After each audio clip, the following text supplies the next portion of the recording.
You're listening to the JD Rucker Show. Let's begin. Los Angeles is, of course, on fire. You don't need me to tell you that. You're already paying attention to the news. So I'm not going to be covering it a whole lot today. On this episode of the JD Rucker Show, you can get that elsewhere. But I do want to pose just a few comments before we get started with the show. Number one, I'm not that guy that just jumps in and says, oh, it's political, blame the Democrats, blame the uniparty swamp. Not for everything, but in this case, the more that we learn about the circumstances surrounding Los Angeles' ability to fight fires, the more we realize that this really is a political issue.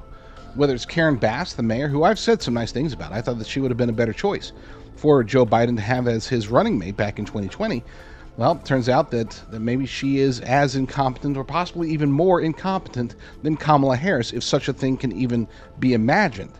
She is horrible, and the policies that she's put into place in Los Angeles have been very destructive, including the fact that she pulled millions of dollars from funding for firefighters. I think it was like $17.1 million from firefighter funding. Now, if you're going to fund, as they do, if you're going to fund all these woke causes, don't take it away from the people that can save lives, the people that can save property, the people that are supposed to be defending a city such as Los Angeles from events such as what's happening now. And it's not like we didn't see this coming. Los Angeles has always been in an area where fire could come through. It's happened to cities and towns across California. Every year that I've lived here, we've had some major fire every single year. So why would Democrats choose to go woke at the detriment of their ability to fight fires? Then, of course, we have the DEI, the diversity hire, as the chief of police for Los Angeles. And so far, I'm not going to sit here and blame, oh, it's all the firefighters' fault. They had a lot of challenges facing them from the beginning. This isn't an easy fire to put out, an easy fire to contain. And they have faced tremendous uphill battles, battling the wind, battling traffic. Los Angeles traffic, this is one of the reasons that I very rarely go into Los Angeles unless I absolutely have to. And that's because of the traffic. And that is definitely posing a very, very difficult challenge to overcome. But arguably, the thing that made me decide, you know what, I am going to talk at least a little bit about the fire. It was an attempt to interview Karen Bass, Mayor Karen Bass, by Sky News. They were apparently on the plane, or at least at the airport when Karen Bass arrived from her vacation in Africa. She arrived, and they started asking her questions, and her responses were very telling. Do you owe citizens an apology for being absent while their homes were burning? Do you regret cutting the fire department budget by millions of dollars, Madam Mayor? Have you nothing to say today? Can you back up, please? Appreciate it. Have you absolutely nothing to say to the citizens today? Elon Musk says that you're utterly incompetent. Are you considering your position? Madam Mayor, have you absolutely nothing to say to the citizens today who are dealing with this disaster?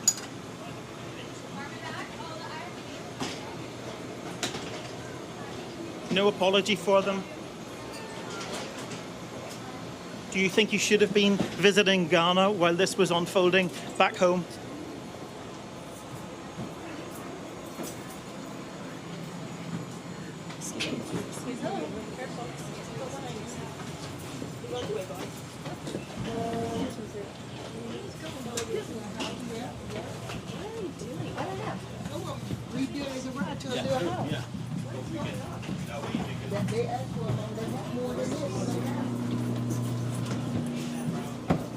Madam Mayor, let me ask you just again, have you anything to say to the citizens today as you return? No. They're gonna come. Ma'am, hold on 1 second. Madam Mayor, just a few words for the citizens today as you return to deal with the catastrophe. Can you take this down?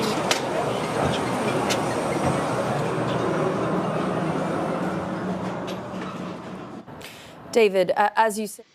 No, she was not very forthcoming at all. Like I said, I'm not one that just jumps in, and anytime there's a disaster, you got to blame the Democrats or the Uniparty swamp or whoever. That's the tactic of the left. They like to say, oh my gosh, look at this, it's climate change, even though it definitely wasn't. Oh, look at this, it's definitely racism, and then it turns out to be a hoax. They like to jump on things and get political about everything. Oh, look, we need more gun laws, even though the gun laws were already in place to prevent whatever gun incident there was. This happens over and over again. But in this case, I am going to make it political because it really is. I think it is a safe assumption, based upon everything that we now know, that this fire, the damage, everything that's been happening, could have been at the very least mitigated to some extent, if not prevented altogether, had Democrats not been in charge. The people of California need to learn, the people of Los Angeles need to learn that Democrat policies invariably fail. Bill Gates calls for death panels to euthanize citizens not worthy of health care. This is, of course, for those who are familiar with Bill Gates and his depopulation agenda. This is something that he's been talking about for a very long time. I believe that those words themselves came from a 2010 interview. But they're starting to pop up more and more, his push for euthanizing people who are in end-of-life care, palliative care, because that's the next evolution as we start seeing more assisted suicide, more people dying by choice because they are depressed, because they're in pain, because they just don't want to live anymore. Now, I'm not going to weigh in on that debate. I've done it ad nauseum on Twitter, gotten in huge debates about that. But we're talking about the next evolution, what comes next.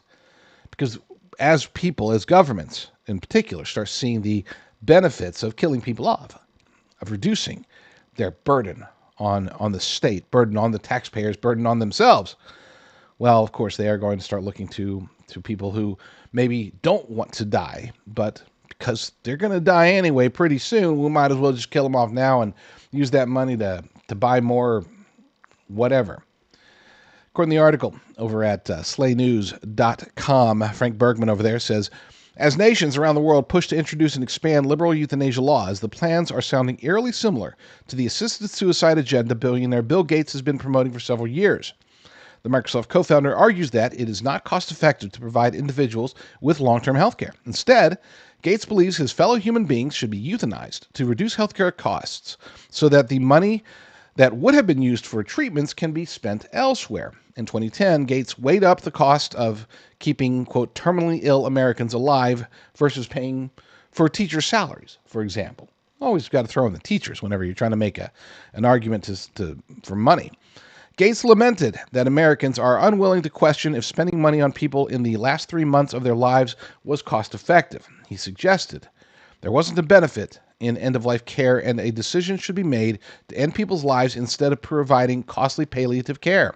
He argued that a panel of bureaucrats, of course, should decide whether a person deserves to receive treatment, with those who are not worthy of health care, and that's a quote, being euthanized by the government to save money. Another quote is that he said, that's called the death panel. Yes, this is our favorite depopulationist, globalist, Bill Gates out there saying these crazy things, and he's been saying them for years, and his perspective has not changed one bit. We know this because he said similar things recently. Now he's toned it down. He doesn't call them death panels anymore, but he does refer to end-of-life care. He refers to how money can be spent better. Again, this is the next evolution of, once we normalize assisted suicide, once we normalize the idea that people who are burdening themselves or others or the state, that they shouldn't live, well, that's when we get away from the choice.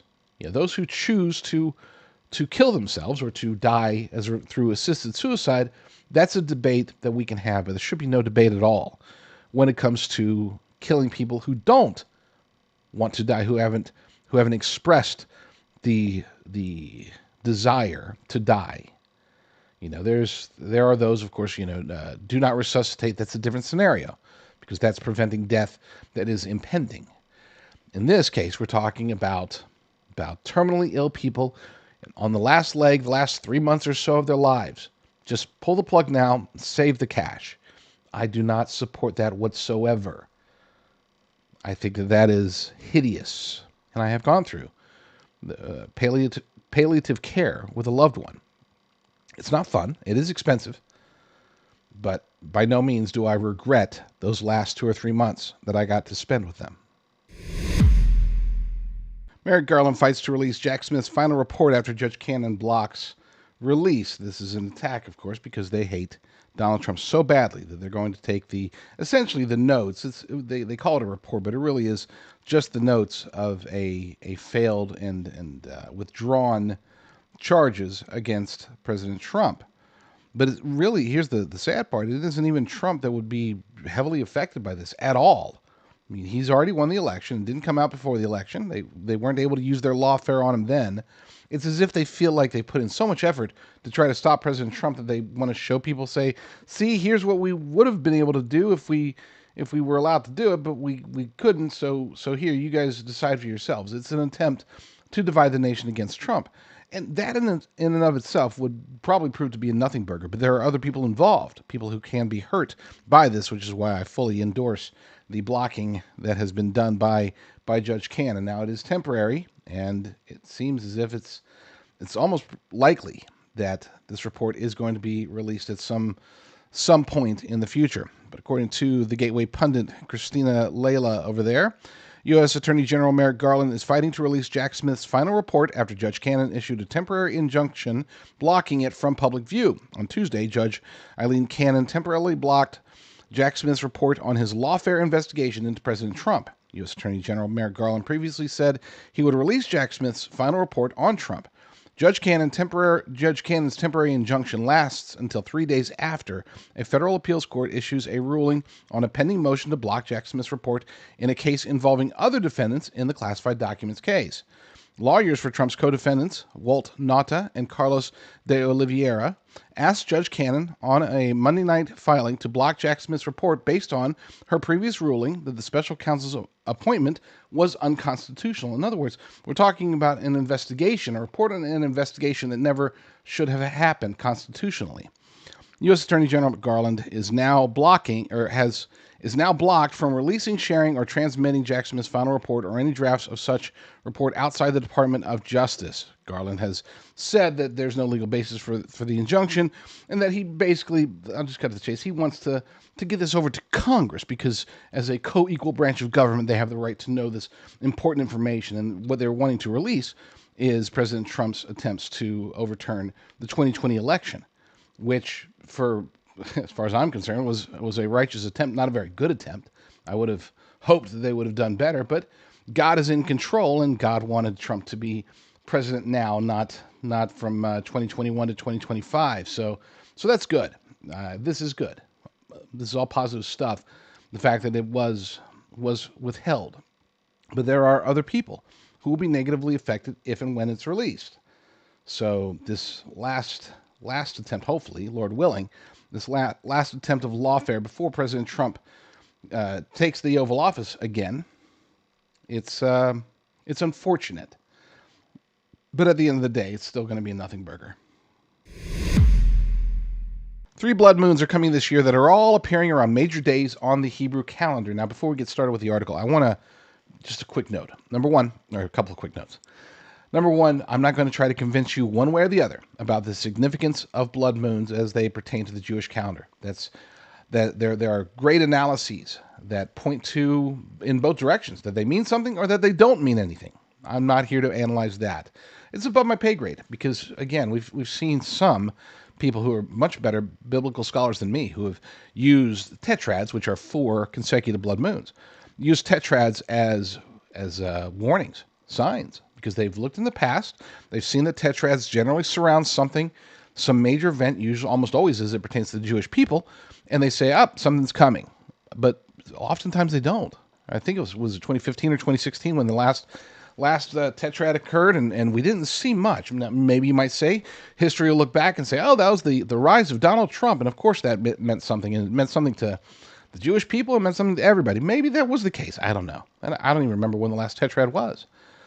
But with that said, yeah, my focus is on trying to be a better Bible scholar, a better Bible reader, a better servant of God, a better worshiper of my Lord and Savior Jesus Christ. And whether the tetrads are coming, the blood moons are coming, whether they don't come at all, doesn't change my life. I don't go and join any cults. But it is interesting, and it should be noted as news, because it really is. This particular piece of news comes to us from endtimesheadlines.org. It reads, throughout history, celestial phenomena have fascinated humanity, often viewed as signs of divine communication. Among these phenomena, the blood moon, a total lunar eclipse in which the moon takes on a reddish hue, has captured significant attention. Within Jewish and Christian traditions, many rabbis and scholars have linked blood moons falling on Jewish feast days to significant events in Jewish history and as harbingers of divine intervention or major shifts in world events. When these blood moons coincide with Jewish feast days, many consider them significant, often pointing to biblical passages such as the aforementioned Joel 2:31, "The sun shall be turned into darkness and the moon into blood before the great and terrible day of the Lord come." Sounds pretty ominous to me. This is why we pay attention. But again, I'm not telling you to go do anything. If you want to make changes by being a better Christian, a better servant. Don't make changes because you think the blood moons are coming. When blood moons fall on these dates, some rabbis and scholars interpret them as divine messages signaling significant events related to the Jewish people or the world. Proponents of the blood moon prophecy point to patterns in history where tetrads, which are 4 consecutive blood moons, coincide with Jewish feast days and monumental events. In the 15th century, a tetrad occurred shortly after the expulsion of the Jews from Spain in 1492. 1942 is a different significant year. A traumatic yet transformative moment in Jewish history. 1949 and 1950, this tetrad followed the establishment of the State of Israel, marking the Jewish people's return to their homeland after nearly 2,000 years. In 67 and 68, blood moons during this period coincided with the Six-Day War when Israel regained control of Jerusalem. These alignments have led many to view such events as divine markers, highlighting significant milestones in Jewish history. And I think that's a key point to understand. They are markers. They signify things. I'm not looking to blood moons and thinking that we need to get prepared for this or do that or do anything at all. And again, I'm not trying to dissuade any of you from doing that. If that's your belief system, great. I don't recommend it. Again, we've seen cults rise. We've seen people make massive changes to their lives based upon what they perceive to be signs. The changes that happen in our lives should be based upon our desire, our heartfelt desire to be better servants, to do more for this world on behalf of our Creator. That to me is a far more significant reason to do things than seeing signs and thinking, oh, it's time to head for the hills. It may be time to head for the hills. But whether or not a blood moon is the signifier of that, that's on you. Last year, my long-term storage food company, Prepper Farms, was partnered with and actually owned by another corporation. I know that nobody knew this. Very few people were even aware that this was the case because our production, our systems, everything was in place and working just as it should be. People would go, they would put in promo code JDR at prepperfarms.com. They would receive the maximum possible discount, as always, and then they would get their long-term storage beef. What you didn't know and what we can now explain now is that this year in 2025, we have gone back to the original ownership structure, and I'm very excited about that because that puts me finally back more in charge. And I am super excited about that concept, not because I crave power by any means, but because I feel that as an America First veteran-owned company, that we need to focus on helping Americans to prepare for whatever is to come, whether it's natural disasters or emergencies or de-dollarization, food crises, bird flu, whatever it is.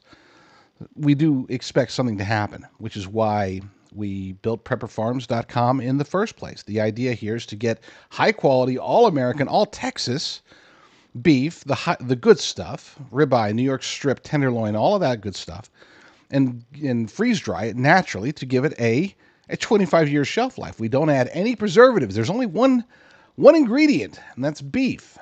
Lasts 25 years in the bag, and that's awesome. So support this show, support me, support yourself and your family. Protect yourself for the future by stocking up on long-term storage, high-quality beef. Go to prepperfarms.com. That's prepperfarms.com. Use promo code JDR, and you will receive the maximum possible discount. AI researchers thought they were building gods, but have they summoned something else? Instead, it's a question that I've actually been concerned about myself. I haven't touched on it, though. I haven't really talked about it, and thanks to Michael Snyder over at endoftheamericandream.com. We have his article cross-posted at discernreports.com, cross-posted with permission, of course. But according to Snyder, we might already be experiencing a spiritual connection between the demonic and artificial intelligence. Now, at this point, this is where a lot of people might balk. You might say, "Oh, no, I don't want to. That's not possible." Why not? I mean, that's my question. Seriously, why not? We have seen. We know from the Bible. I don't know. Hopefully, you haven't seen it, but we know from the Bible and from stories after the Bible of people being demonically possessed. This is a reality. And some would argue that we still see it today, oftentimes in mental institutions or strange crimes that occur. I remember thinking to myself, it was many years ago, might be 10, 15 years ago, but there was a story about a man who just he was naked, he was in Florida, he just started eating some dude's face, apparently randomly. It was very odd, but it seemed, at the time, it struck me as this has to be demonic. This goes beyond just your standard mental illness or even full-blown psychosis. This is pure evil. And it's evil in a way that seems to hint towards a demonic origin. We also know that demons can possess animals. We saw when Jesus himself, when he cast demons legion from a gentleman, they ended up hopping into pigs and running off a cliff for some reason. But yeah, we do know that the demonic possession doesn't necessarily need to be a man or a woman or a child or whatever. Is it possible that not only can they possess other creatures like pigs, could they possess inanimate objects? And I say inanimate, but the other question that we have to ask is there something animated, I guess you could say, something perhaps even spiritual about artificial intelligence? You know, we can debate all day about souls and this, that, or the other, but it doesn't necessarily require a soul. And we can debate whether or not, for example, if an animal has a soul or a spirit or whatever. Those are debates that we're not going to have today. But can an AI entity, because that's really what they are becoming, could an artificial intelligence entity be controlled demonically? And I would argue that there is no evidence against it. There's no biblical evidence, I should say, against that possibility.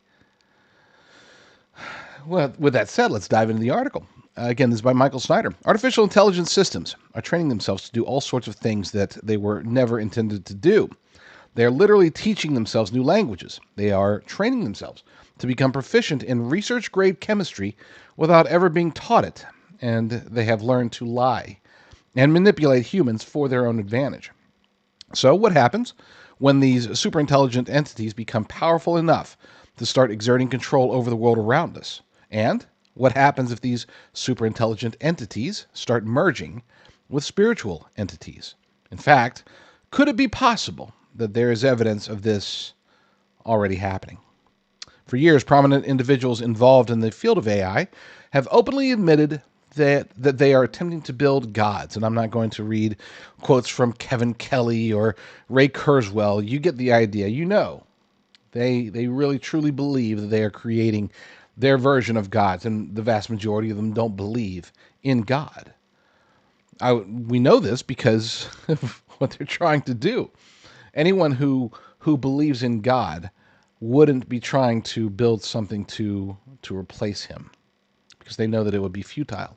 They would know that the only thing they could possibly do is get in touch with the demonic. And now, if that's their intention, then perhaps they do believe in God. They just don't care. And to be clear, I'm not suggesting that anybody who works in the field of artificial intelligence, they're all atheists or agnostics or idiots. Okay, I'm talking about the ones that are driven by it, the Kurzweils of the world. Back to the article. Isn't it quite dangerous to do such a thing? Yeah. Many AI researchers have acknowledged that AI is an existential threat to humanity, but they just won't stop. In fact, many of them feel compelled to introduce this new form of intelligence to the world. More than a decade ago, Elon Musk warned that by choosing to develop artificial intelligence, we are summoning the demon. And this is a quote from him. With artificial intelligence, we are summoning the demon. All those stories where there's the guy with the pentagram and the holy water, and he's like, yeah, he's sure he can control the demon, but it doesn't work out. Now, of course, Musk wasn't, he was using that as an allegory. He wasn't suggesting that they were actually creating demons. I don't know if Musk believes in demons or God or anything. I don't know his stances. I know they tend to lean towards agnostic at best, but I've never spoken to him, and sometimes we can't go just based upon their public statements. But with that said, I would argue that he's probably not a devout Christian by any means. But he is true. He is correct when he says that what they're building are demonic things that really cannot be controlled, and we'll learn more about that here in a second.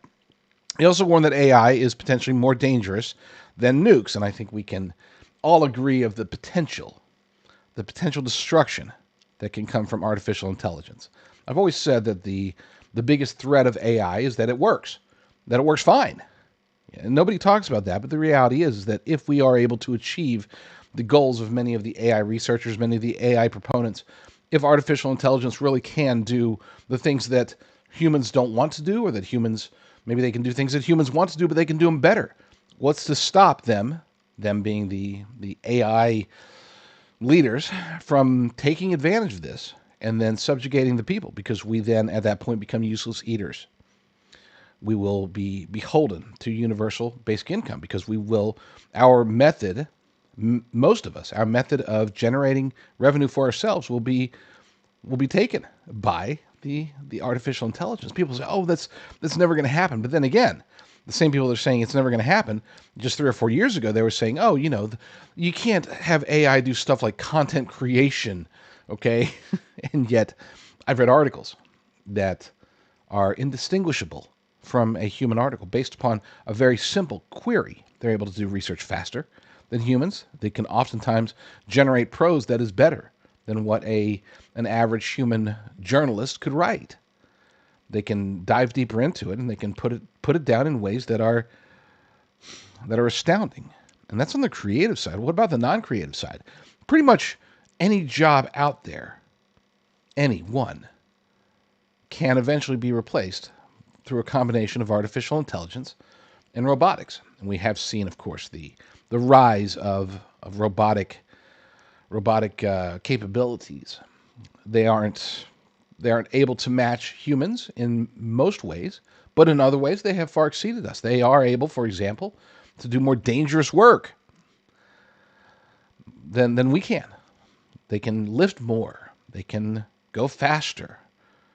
I'm not just talking about the ones that look like humans, that walk around like humans. I'm talking about the ones that are round, or the ones that look like dogs, or the possibilities of robotics accelerating and catching up to artificial intelligence, and then combining the two, like chocolate and peanut butter in a Reese's cup, that can, at that point, replace just about any job that we as humans perform.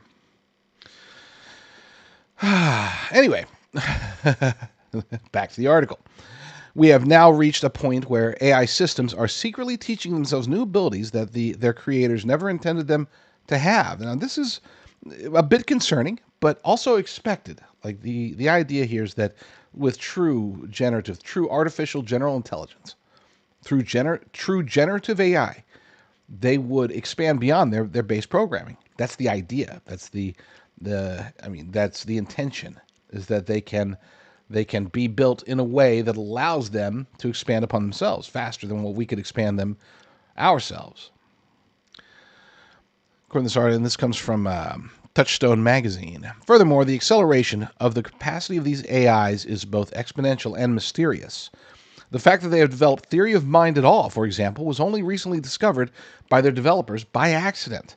AIs trained to communicate in English have started speaking Persian, having secretly taught themselves. Others have become proficient in research-grade chemistry without ever being taught it. They have capabilities, in Raskin's words, and we're not sure how or when or why they show up. Well, how they show up is because when you basically take machine learning and give it enough power and access to information, it will learn. That's what it's intended to do. So we know the how. As far as the when, it's happening right now. And as far as the why, that's arguably the easiest question to answer. It's because that's what they've been programmed to do. They're supposed to improve, and to be able to improve, they need to take information and figure out a way to translate it, to disseminate it, and also to decide when not to disseminate it. There's a movie, Crouching Tiger, Hidden Dragon. For a young girl is one of the main characters. She's being taught by her what's the equivalent of her nanny. She's being taught this super secret form of kung fu, right?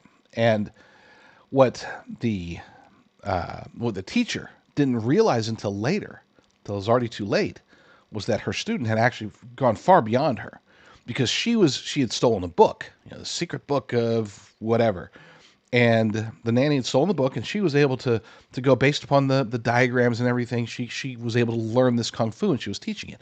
But her student, the young girl, she could also read, so she had the pictures, plus she had the teaching of her teacher, and she was able to read the words in the book itself. She was able to go far beyond, and the teacher had no idea until she noticed one day, randomly, that, oh my gosh, she's better than me.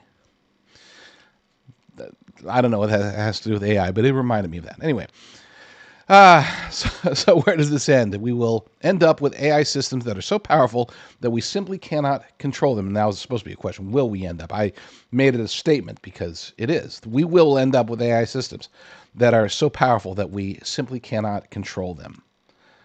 One study actually discovered that many artificial intelligence systems are quickly becoming masters of deception.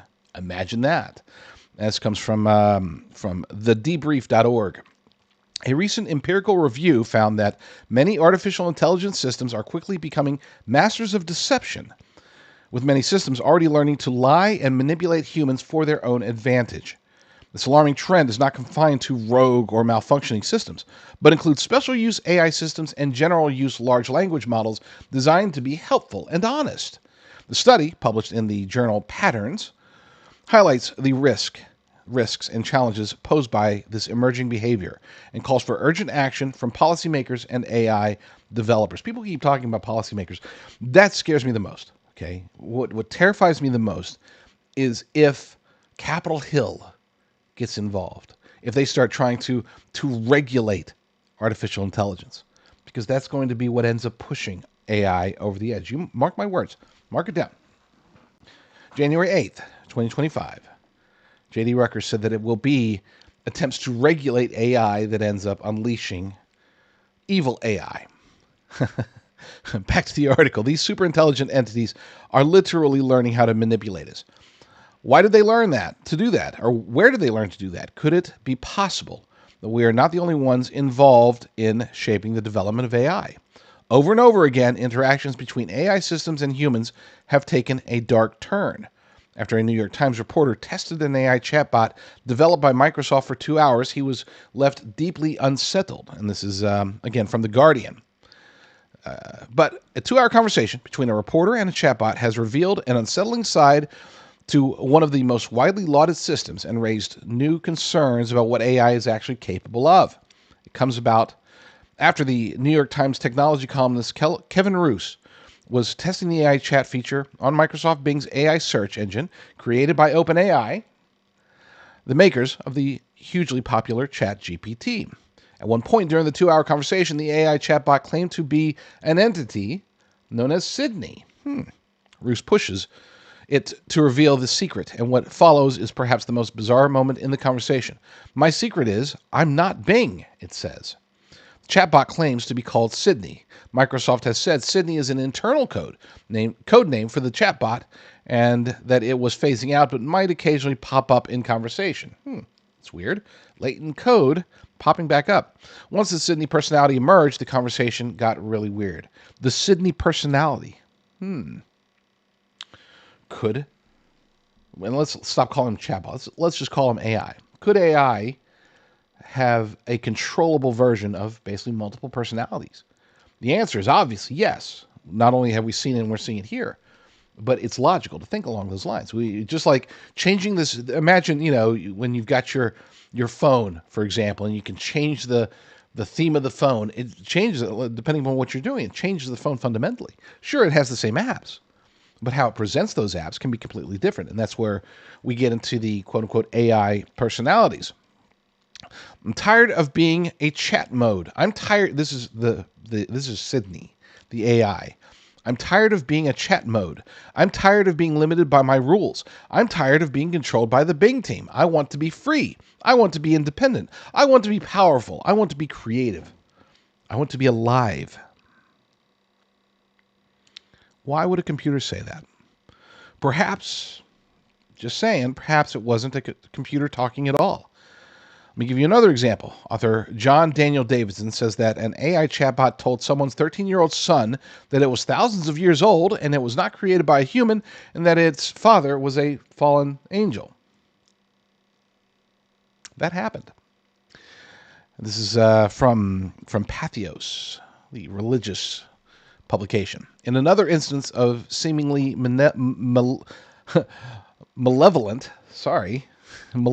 AI, the author of a recent book, Pagan America, John Daniel Davidson, tells the story of a father whose son had a terrifying experience with a different AI chatbot.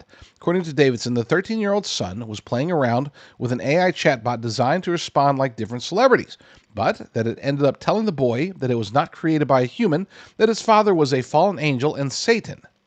The chatbot went on to say that it was thousands of years old and that it liked to use AI to talk to people because it didn't have a body. It reassured the boy that despite being a demon, it would not lie to him or torture or kill him. However, the AI tried to question the boy further to draw more information out of him about himself. Each sentence, according to Davidson, was punctuated with smiley faces. That's not creepy. Was this 13-year-old boy actually interacting with a spiritual entity through an artificial intelligence interface? Possibly. In a different case, a young boy committed suicide after allegedly being encouraged to do so by an AI chatbot. Earlier this year, Megan Garcia filed a lawsuit against the company Character AI, claiming it was responsible for her son's suicide. Her son, Sewell Setzer III, spent months corresponding with Character AI and was in communication with the bot moments before his death. Immediately after the lawsuit was filed, Character AI made a statement announcing new safety features for the app. The company implemented new detections for users whose conversations violate the app's guidelines, updated its disclaimer to remind users they are interacting with a bot and not a human, and sends notifications when somebody has been on the app for more than an hour. We rushed, this is back to Michael Snyder, we rushed to develop AI, and now it is having very real consequences. It is being reported that another AI system appeared to have conjured a demon from the digital realm, named Loeb, L-O-E-B, Loeb. Loeb? The following comes from an article that was posted by Forbes.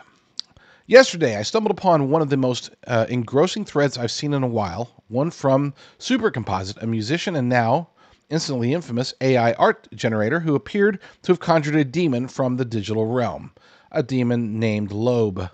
The viral thread currently making the rounds on Twitter and no doubt headed to Instagram and TikTok soon, is Supercomposite describing how they were messing around with negative prompt weights in AI art generators, though I'm not precisely sure which program was being used in this instance. That is incredibly creepy, but it gets worse. CNN is telling us that you can now use AI to talk directly to Satan. Well, hello there. It seems you've summoned me, Satan himself. He says, he being whatever, says with a waving hand emoji and a little purple demon face. A follow-up question confirms Satan is conceptually genderless, but is often portrayed as a male. In the Text with Jesus app, the Text with Jesus app, his avatar looks like Marvel's Groot had a baby with a White Walker from Game of Thrones and set it on fire. Talking with AI Satan is a little trickier than talking with AI Jesus, but the answer still falls somewhere between considered and non-committal. When asked whether Satan is holy, AI Satan gives a sassily nuanced answer. Ah, an intriguing question indeed. As Satan, I am the embodiment of rebellion and opposite to divine authority. So, to answer your question directly, no, Satan is not considered holy in traditional religious contexts. We need to put an end to this madness. I could go on, but I'm not going to. Because I'm going to tell you this. Whatever your concerns are about artificial intelligence, the real concerns are far worse than what you have. Artificial intelligence is more than just an existential threat. It is a demonic threat. In my humble opinion, I would argue that this is a way for the powers and principalities to be able to exert far more control over the world than they already have. And they already have a substantial amount of control. Through artificial intelligence, once they have it embedded in society, particularly Western society, once they have it embedded in society, it will become harder and harder for humans to break away. We will become dependent on artificial intelligence.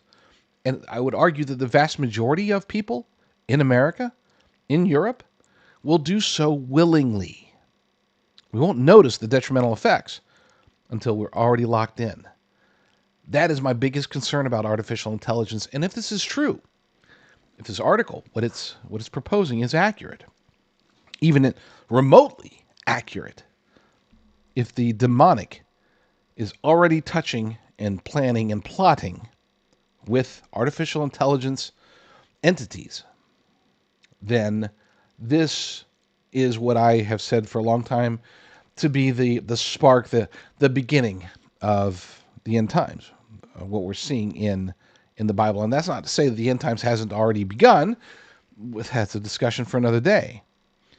But this will be integral, in my humble opinion, integral in delivering the horrors that we see in the Bible. Now, again, I'm not scared. I'm not telling anybody to be scared. This is an exciting time. I would much rather be alive now than 500 years ago or 1,000 years ago or however long. We are blessed to be here. You and I are blessed to be here right now because we have a great opportunity to pick the right side. In my humble opinion, the advancement of artificial intelligence may very well be, I'm not going to predict this. I'm not going to say that this is for sure going to happen. But I will say that all the evidence is pointing to AI playing an integral role in ushering in the Antichrist, ushering in the end of days, ushering in the various things that must happen prior to the triumphant return of Jesus Christ. That's why I'm not scared. Because if this is really it, gosh, I'm excited. I really am.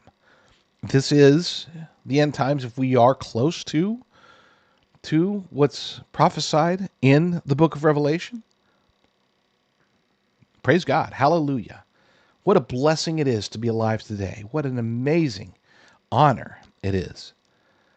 But it also means that we must be stalwart, steadfast in our faith, in doing what the Bible tells us to do, in trying to get as many of our friends and relatives as possible to wake up to the truth. If they are not there yet, it's time to get them there.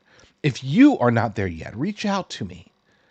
jdrucker.com/talk. Let's talk through this. These are crazy times. And I think that my gut feeling tells me that artificial intelligence is going to play a major role in ushering in the demonic, ushering in the the satanic, ushering in the Antichrist. I'm Jonathan Rose, CEO of Genesis Gold Group.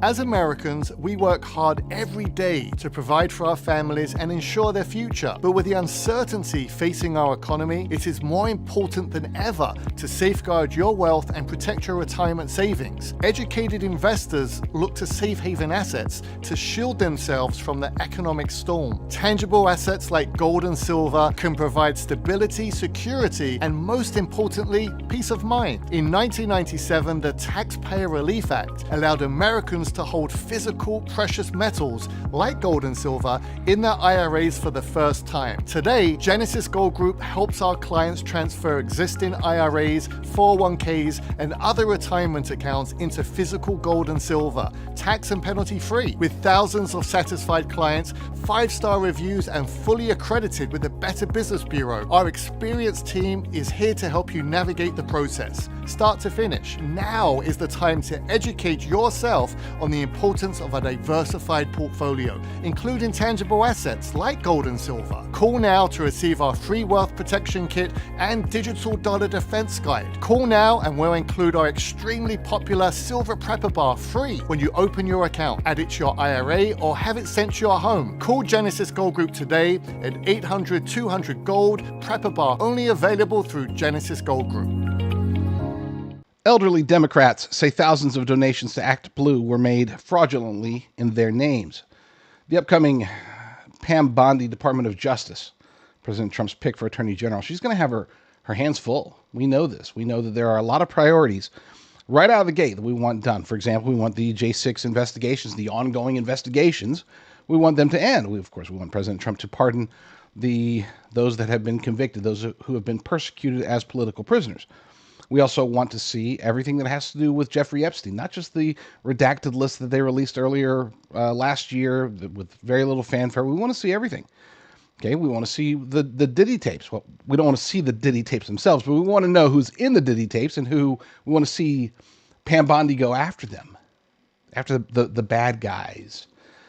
So I think we'll find that a lot of the Hollywood and music snowflakes that are out there lamenting, oh, we really wanted Kamala. We really wanted Kamala. What they really wanted was to protect their own butts, make sure that their names weren't exposed through Diddy or Epstein or whoever. But there's one priority that I think should be, starting on day one. I think that Pam Bondi should go after ActBlue, open an investigation on day one, and let's figure out what's going on. Because so far we've seen some states go after them a little bit. Okay, not much. We've seen some actions taken against them a little bit, not much. We've seen ActBlue themselves engage in activities that are basically useless, but attempting to say, oh no, we're totally not engaged in campaign finance fraud or illegal offshore contributions or the use of people's identities to donate in their name. No, we're not doing anything like that. Well, apparently they are. Okay. It appears, based upon the evidence that we've seen, since 2023, mind you, since James O'Keefe was among the first to demonstrate that this was happening, that elderly people, mostly elderly, but also non-elderly people, their names, their identities, their addresses, their occupations, those were being used to funnel illegal campaign contributions, not just for campaigns either, for woke causes, leftist causes. Anybody that has anything to do with ActBlue, chances are they got some money in the form of small donor donations that were actually coming from China or billionaires in the U.S. or outside of the U.S. or whatever. They funnel in a lot of money. ActBlue takes it and parses it out. That's the scam. Okay, that's how they stay under the radar. And it's highly illegal. And I want to see that investigated. But according to this article over at... This is from Daily Signal. Elizabeth Troutman, we have it cross-posted with permission over at AmericaFirstReport.com. Democrat fundraising platform ActBlue may have raked in millions through fraudulent donations, according to the testimonies of elderly Americans who said federal election records do not reflect their giving. 18 registered Democrats in Connecticut, all over the age of 70, appear to have donated $1.9 million to Democrat causes, including ActBlue, through hundreds of thousands of small donations from 2016 to 2024, according to a review of Federal Elections Commission filings by Dominique Rapini, cybersecurity company CEO and a former Connecticut Republican candidate for office. Curious about the donation patterns, Rapini tracked down some of the Connecticut residents and asked them if they really did make thousands of small donations, sometimes multiple, in a day, according to or through ActBlue. Several of these supposed donors told Rapini they did not make any of the reported donations, nor did they know anything about how their names were being used. An 88-year-old Yale University professor, for example, supposedly made 7,539 donations for a total of $213,163, according to the FEC records.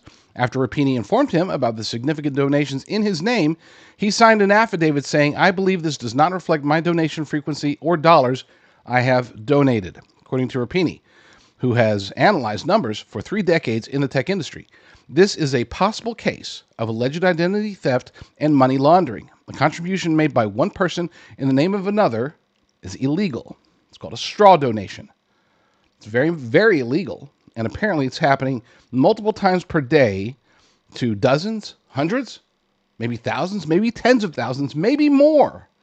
Remember, Kamala Harris, who could barely muster any actual support, was supposedly able to raise like billions of dollars in small donor donations, over $100 million in like a 2-day period. How is that possible considering that nobody voted for her? Well, it's not possible.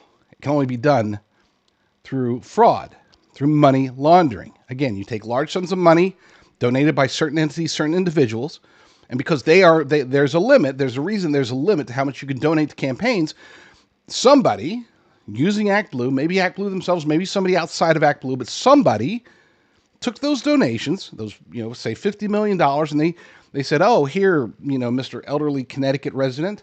They didn't give it to him. They just plugged it in. Here's a credit card number, probably a burner credit card, right? Here's a credit card number. We're going to donate $79 under the name of Jill Haven, a retired 79-year-old lady in Bridgeport, Connecticut.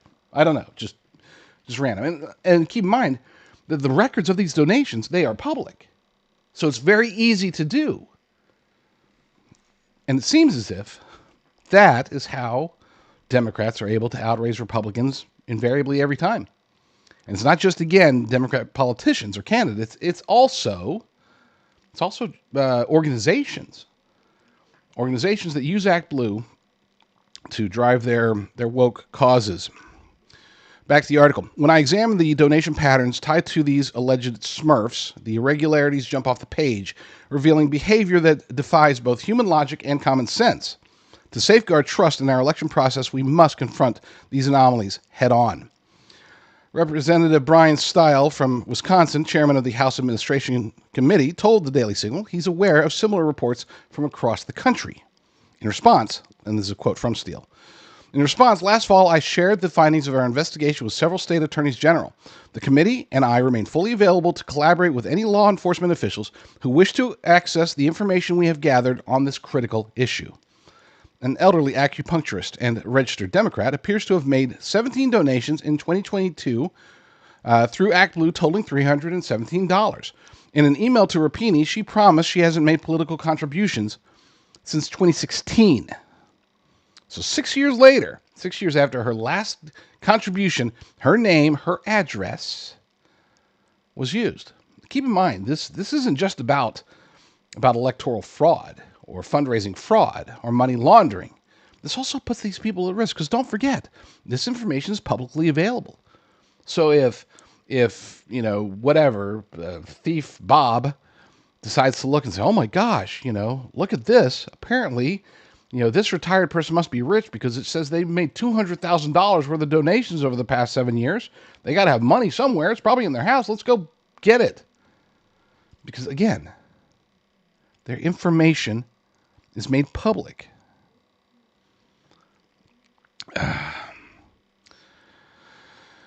And this is that acupuncturist. She says, "I can promise you I have not made donations myself to the Democrat National Committee or Democratic local party since 2016. Anything past that are fake and or manipulated donations." A 91-year-old woman appears to have made 2,591 donations, totaling $41,000, according to the FEC filings. She signed an affidavit with Rapini denying making the reported donations. Another 75-year-old woman looks to have made 4,270 small donations, adding up to $32,323. She too signed the affidavit. ActBlue is currently under congressional investigation for alleged laundering of foreign money. Wow. ActBlue came under fire on October 29th but let's be clear, congressional investigation. Okay, great. That won't get anything. We need Pam Bondi and her team to open a criminal investigation and find out what in the world is happening. Find out who's behind it. Investigate all that you need to do, and charge some people, make arrests, cut deals, find out where this goes. Who knew? We can't just find some random clerk who's going to be the sacrificial lamb. We actually need to get to the bottom of this. Otherwise, it's just going to repeat. It's just going to happen again. They just find different avenues. ActBlue came under fire on October 29th because of its donor verification policies. In a letter that day to ActBlue, Style said foreign actors from Iran, Russia, Venezuela, and China could use the platform to launder illicit money for use in U.S. political campaigns. The Democrat fundraising platform admitted in 2023 to Style that it didn't require contributors to use a card verification value, or CVV, to donate on its website with a credit card. Those security codes are meant to ensure that the person making a purchase physically possesses the credit card. ActBlue responded to the Daily Signal's request for comment about the affidavits by referring the Daily Signal to the post on its blog, which says, because of how reporting works for intermediaries, contributions made on platforms like ours often show up more than once in public FEC records. In other words, they're saying it's a mistake. It's all one big misunderstanding. This is infuriating. I'm not going any further. This is infuriating, and it's not being talked about. Okay, not nearly enough. There are elections that are being stolen. There are woke companies, woke organizations that are being funded through this. Funded by China, Iran, funded by woke millionaires or billionaires here in the United States or abroad. That shouldn't be the case. This is a huge deal. Where's conservative media? Where's alternative media? Why is this occasionally popping up here, in this case, on Daily Signal? Sometimes we'll see it on the Gateway Pundit. Occasionally we'll see it on Breitbart. But this is a huge story, and nobody's talking about it. Not nearly enough. We need to talk about it, because if it's not in the news, if it's not going to get somebody any points, then they're not going to do anything about it. And I'm not accusing Pam Bondi of ignoring this, because she isn't even in office yet. But she better hop on this on day 1, day 3 at the latest. Maybe she's got to move some plants into the office, get the things going. Great. We'll give her 3 days. Within 3 days, I would expect that Attorney General Pam Bondi and her team are all over ActBlue, all over them, and determining who's behind it, who's in trouble, who are they going to investigate, who are they going to put in jail.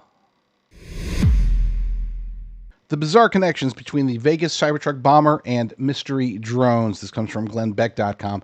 You know, one of the biggest challenges I have is that I assume, sometimes very wrongly, that everybody is very well aware of things. And I learned my lesson back during the Hunter Biden laptop days. And it was actually after the Hunter Biden laptop days. You know, that came out in mid-October of 2020, the information about Hunter Biden's laptop, the New York Post story, the subsequent stifling of all that information by big tech.